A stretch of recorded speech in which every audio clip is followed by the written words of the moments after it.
कैसे हो दोस्तों। मैं Shubhankar Pandey, achieve target with Shubhankar channel में आपका स्वागत है। कुछ समय के बाद आ रहे हैं। अब जो वीडियो रहेंगे वो लगातार ही रहेंगे। कुछ काम आने के कारण वीडियो की जो लय थी वो ब्रेक हुई। जो लास्ट वीडियो हमने पॉलिटी का छोड़ा था, उस वीडियो में हमने ये बात पढ़ने की कोशिश की थी कि नागरिकता क्या होती है और 1955 के या 1955 के जो एक्ट था उसके माध्यम से कैसे नागरिकता दी जाती है। पर उसी के बाद में जो अन्य बातें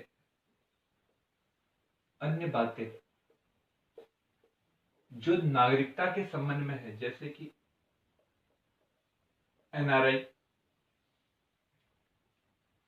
ओसीआई, पहले पर्सन ऑफ इंडियन ओरिजिन करके एक कार्ड बनता था। आजकल दो ही चीजें हैं भारत में चलन में, एक OCI, oversee citizen of India, और एनआरआई, अनिवासी व्यक्ति। ठीक है। एनआरआई किसे कार्ड दिया जाता है, ओसीआई किसे कार्ड दिया जाता है, ये दो बातों को हम समझने की कोशिश करते हैं। और आज की बातों में मौलिक अधिकार का हम चार्ट प्रिपेयर कर लेते हैं कि मौलिक अधिकार में हमें क्या क्या पढ़ना है। तो एनआरआई जो एक कार्ड है, वे व्यक्तियों को दिए जाते हैं जो भारतीय है, अर्थात उनके पास जो पासपोर्ट है वो कौन सा, भारतीय है, परंतु एक शब्द जोड़ा गया, परंतु वो 180 दिन के करीब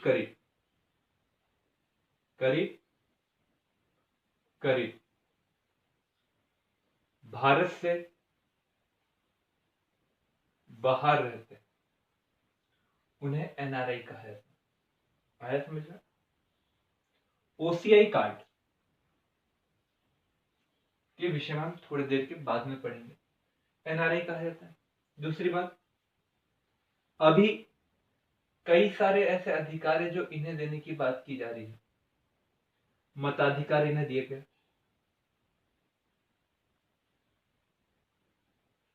सूचना प्राप्त करने का अधिकार। इनडायरेक्टली ये भारतीय ही व्यक्ति रहते हैं, परंतु ये भारत से बाहर जाकर क्या करते हैं, कार्य करते हैं। पर ओसीआई कार्ड धारक जो होते हैं, इन कार्ड धारकों के पास में भारतीय नागरिकता नहीं रहती, परंतु भारत की आजादी के बाद या 26 जनवरी 1950 को या इसके बाद कभी वे भारतीय नागरिक रहे, उन व्यक्तियों को ओसीआई कार्ड दिया जाता है। इसमें पाकिस्तान और बांग्लादेश दो देश के व्यक्ति शामिल नहीं होते। पाकिस्तान और बांग्लादेश, उन देशों के व्यक्तियों को हम कार्ड नहीं देते। कौन सा card, overseas citizen of India. अब ये कार्ड हमने आपको बता दी कि किसे दिया जाता है, वह व्यक्ति जिसके पास भारत का पासपोर्ट नहीं है, परंतु भारत की आजादी के बाद या 26 जनवरी 1950 को या उसके बाद कभी वो व्यक्ति भारत का नागरिक रहा हो, उसे भारत का ओसीआई कार्ड दिया जाता है। इसके पहले एक कार्ड था, पर्सन ऑफ इंडियन ओरिजिन। उस कार्ड को शुरू किया गया था सन 2002 में। इस कार्ड को शुरू किया गया सन 2005 में। इस कार्ड को शुरू करने का उद्देश्य एक समिति की अनुशंसा थी जिसका नाम था एम.एल. सिंघवी। इस कमेटी ने कहा था कि हमें विश्व स्तर पर भारतीय डायस्पोरा का उपयोग अपनी साख को बढ़ाने के लिए उस डायस्पोरा को भारत में आमंत्रित कर निवेश को बढ़ाने के लिए करना चाहिए, ताकि आत्मीयता का भाव बढ़े, ताकि हमारी कूटनीतिक संबंध विश्व के हर देशों के साथ लगातार बना रहे। इसलिए जो भारतीय लोग हैं, जो पूर्व में कभी भारतीय थे, उन लोगों को भारत में छूट के साथ आमंत्रित किया जाए। उन्हें वीजा ऑन अराइवल की जो बात हमेशा आते रहती है, हमेशा थाने के पास जाकर अपनी उपस्थिति कहाँ पर है, कहाँ पर नहीं है, कितना समय तक हो गया है यहाँ पर, इन सब में कुछ छूट दिया जाए और छूट देने के बाद में उनके वर्चस्व का फायदा भारतीय कूटनीति में उठाया जाए, जैसे आज हम उठा रहे हैं। तो वो परिकल्पना की गई थी एमएल सिंघवी ने। उस बात को ध्यान में रखकर person of Indian origin, person of Indian origin नामक एक कार्ड बनाया गया एनडीए गवर्नमेंट के द्वारा। इसमें 180 दिन के करीब करीब माना गया कि आपको बिना वीजा के आप भारत में रह सकते। फिर एक नई गवर्नमेंट आई, यूपीए, और इस यूपीए गवर्नमेंट के द्वारा एक और कार्ड बनाया गया, जिसमें उन्हीं विदेशी जो भारतीय हैं, मतलब जो भारतीय ओरिजिन के हैं, उन्हीं लोगों के लिए बनाया गया। ये दोनों कार्ड थे, दोनों पॉलिसी थे, जो 2015 तक के लगातार चली। 2015 के बाद में, क्योंकि इसमें लगातार, क्योंकि ओसीआई कार्ड धारक के पास में ज्यादा अधिकार थे, बहुत सारे ऐसे क्लॉज थे जो कहीं ना कहीं क्या उन्हें लिबर्टी दे रहा था, छूट दे रहा था।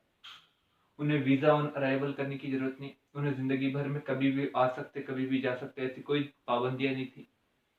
तो ओसीआई कार्ड धारक वाला व्यक्ति person of Indian origin card धारक वाले व्यक्ति की तुलना में अधिक लाभप्रद था। तो भैया कार्ड को चेंज करना भी एक कड़ी प्रोसेस थी। इसलिए जब नई गवर्नमेंट एनडीए गवर्नमेंट आई 2014 में, तो उस गवर्नमेंट ने इन दोनों कार्डों के बीच के अंतर को समाप्त किया और ओसीआई कार्ड को ही रख दिया। तो वर्तमान में कौन सा कार्ड चल रहा है? OCI card. अभी इसके ऊपर एक मामला चल रहा है कि इस कार्ड धारक व्यक्तियों को क्या क्या अधिकार प्राप्त है, क्योंकि एक आर्टिकल है बेटा, उस आर्टिकल का नाम है आर्टिकल 19 एक का क। इसी में सूचना का अधिकार भी है, और एक जजमेंट में सुप्रीम कोर्ट ने सूचना के अधिकार को जीवन जीने के अधिकार में भी जोड़ दिया, आर्टिकल 21। और आर्टिकल 21 में जोड़ने के कारण सुप्रीम कोर्ट में एक व्यक्ति पहुंचा जो ओसीआई कार्ड धारक था, और ओसीआई कार्ड धारक था, तो उसने आर्टिकल 21 के तहत अर्जी दाखिल की कि भैया सूचना के तहत सूचना दीजिए, क्योंकि ये मेरे जीने मरने का सवाल है। जीने मरने का सवाल जब ओसीआई कार्ड धारक के पास गया, तो इसमें कॉन्ट्राडिक्शन आ गया कि आर्टिकल 21 के तहत कि 19 के तहत सूचना का अधिकार। तो मतलब वर्तमान में ये केस चल रहा है, सुप्रीम कोर्ट क्या जजमेंट देगा, पर हमारे सामने अब ये करंट का एक इशू बन गया कि आर्टिकल 19(1) के क में भी सूचना का अधिकार है, 19(1) क के अलावा आर्टिकल 21 में भी है। कौन सर्वोच्च है? कौन सर्वोच्च है? क्योंकि आर्टिकल 19(1) के क में जो सूचना का अधिकार है, तो आर्टिकल 19(1) के क को छोड़कर आप दो देखोगे, आर्टिकल 19(2), तो उसमें उसके ऊपर युक्तियुक्त निर्बंधन अर्थात रीजनेबल रिस्ट्रिक्शंस भी लगाए। पर आर्टिकल 21 के संबंध में सुप्रीम कोर्ट ने इसकी अलग अलग प्रकार से व्याख्या की, तो कितना प्रतिबंध हो सकता है, कितना नहीं, इसके विषय में आज भी चर्चा होना बाकी है सुप्रीम कोर्ट में, तो अभी हम इसके बारे में कह नहीं सकते। दूसरी बात ये आती है, ओसीआई कार्ड धारक क्या एनआरआई कार्ड धारक के समान ही होते, क्योंकि इन्हें मताधिकार है, ये चुनाव भी लड़ सकते, कोई दिक्कत नहीं है।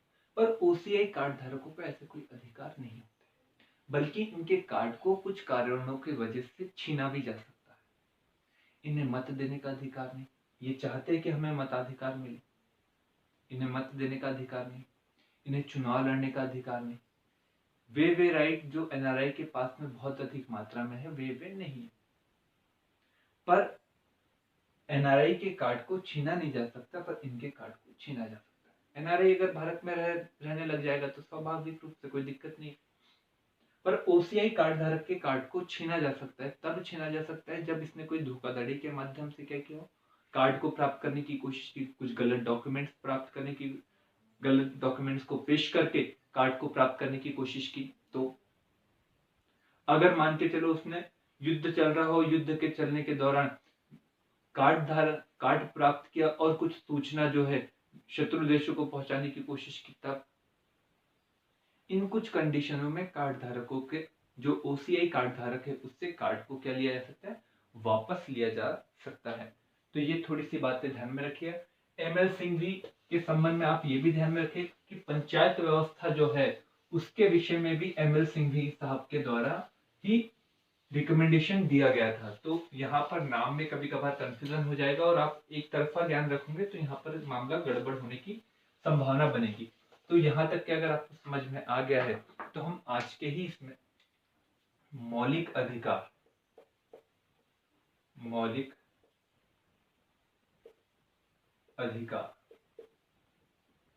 आर्टिकल 12 से लेकर 35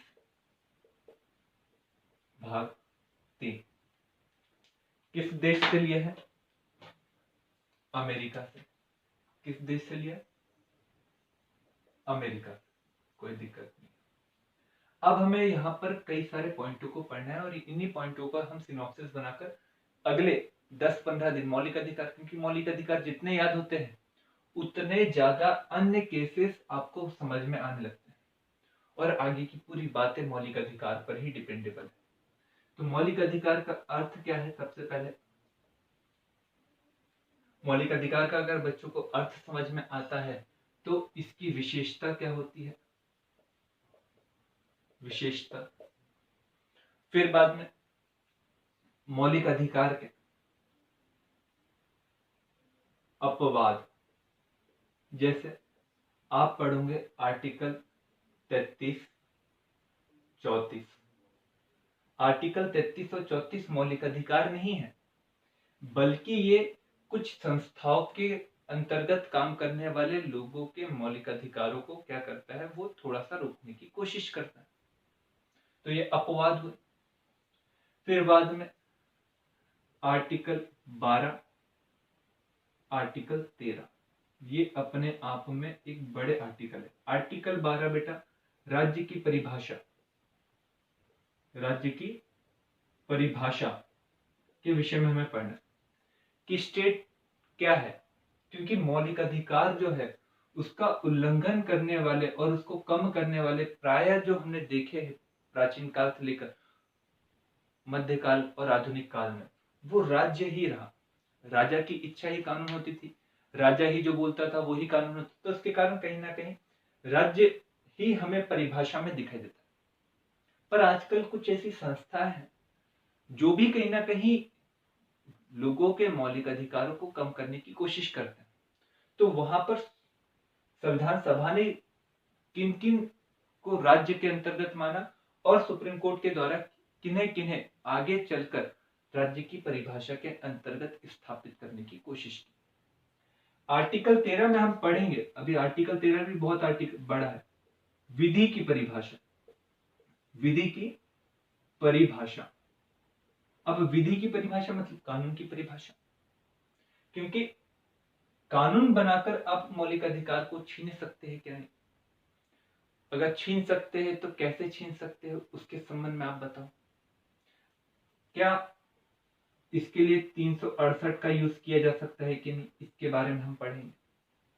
हम 3-4 केसेस पढ़ेंगे। उन 3-4 केसेस में गोपालन, गोलकनाथ, केशवानंद भारती, मिनर्वा मिल्स, इन केसेस को पढ़कर हम आर्टिकल 13 के विषय में अच्छे से जानकारी प्राप्त करने की कोशिश करेंगे, जो कल ही होगा। इसी के बाद मौलिक अधिकार के बारे में जो एक एक करके थे, जैसे समता का अधिकार या समानता का अधिकार, आर्टिकल 14 से लेकर 18 तक के। स्वतंत्रता का अधिकार आर्टिकल 19 से लेकर 22 तक के। शोषण के विरुद्ध अधिकार आर्टिकल 23 से लेकर 24 तक के। धार्मिक स्वतंत्रता का अधिकार आर्टिकल 25 से लेकर 28 तक के। शिक्षा एवं अल्पसंख्यकों के लिए अधिकार आर्टिकल 29 से लेकर 30 तक के। संपत्ति का अधिकार आर्टिकल 31, जिसे बोलिएगा निरस्त, पर हम पढ़ेंगे। निरस्त हुआ तो क्या हुआ, पर पढ़ेंगे, क्या बात है। इसी के बाद में संवैधानिक उपचारों का अधिकार आर्टिकल 32। फिर लास्ट में हम आर्टिकल 35, जो संसद को कानून बनाने का क्या देते हैं, अधिकार, जो मौलिक अधिकार को प्रभावित करेगा। अब इसी के बाद में जो आते हैं पॉइंट, यहां पर अगर आप लिखे तो उसके बाद में लास्ट पॉइंट आता है भारतीय मौलिक अधिकार की विशेषता बताइए। भारतीय मौलिक अधिकार की विशेषता। अब ये विशेषता कैसी, आलोचनात्मक। यह कभी कभार बोलता है महत्व बताइए। ठीक है। इसी के बाद में लास्ट प्रश्न, जो आर्टिकल बेस रहते हैं, उन आर्टिकल बेस कुछ क्वेश्चंस रहते हैं, उन्हें भी सॉल्व करने की हम क्या करेंगे, कोशिश करेंगे। इसके अलावा कुछ कुछ पॉइंट और समय पर जुड़ सकते हैं, हम उन पॉइंटों को भी लेने की कोशिश करेंगे। मतलब कुल मिला के 10 से 12 दिन का बढ़िया सा आराम सा प्रोग्राम है। उस प्रोग्राम को हम समझने की कोशिश करेंगे, और उस प्रोग्राम को समझने के दौरान आपको ये आर्टिकल पूरी तरह से याद हो जाना चाहिए। तो इसके पहले आप लेक्चर को एंड करें। लेक्चर को एंड करने से पहले कुछ प्रश्न हैं, उन प्रश्नों को जरूर उत्तर दीजिएगा।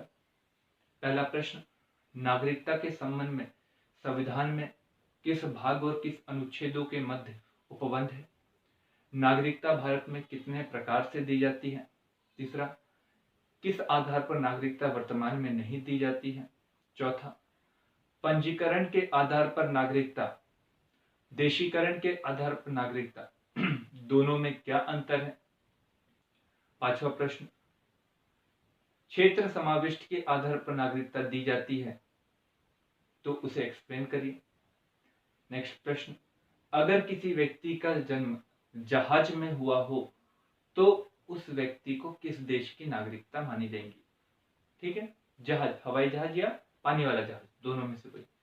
आगे अगला प्रश्न, भारत में नागरिकता के संबंध में जो जन्म के आधार पर नागरिकता है, उसमें समय समय में परिवर्तन आते रहा। उस समय समय पर आने वाले परिवर्तन को आप समझिए। ठीक है। अगला प्रश्न, नागरिकता किस प्रकार से समाप्त होती है? उस समाप्ति के हर एक बिंदु को आप समझाने की कोशिश कीजिए। ये प्रश्न आपके सामने है, इन प्रश्नों को सॉल्व करिए। सॉल्व करने के बाद में आप देखिए कि आप में नागरिकता के संबंध में कितना नॉलेज आपको प्राप्त हुआ। इसी के साथ नेक्स्ट वीडियो मौलिक अधिकार धीरे धीरे चलते रहेगा। आप उसे समझते रहिएगा और पॉइंटों को याद जरूर करते रहिएगा। Thank you.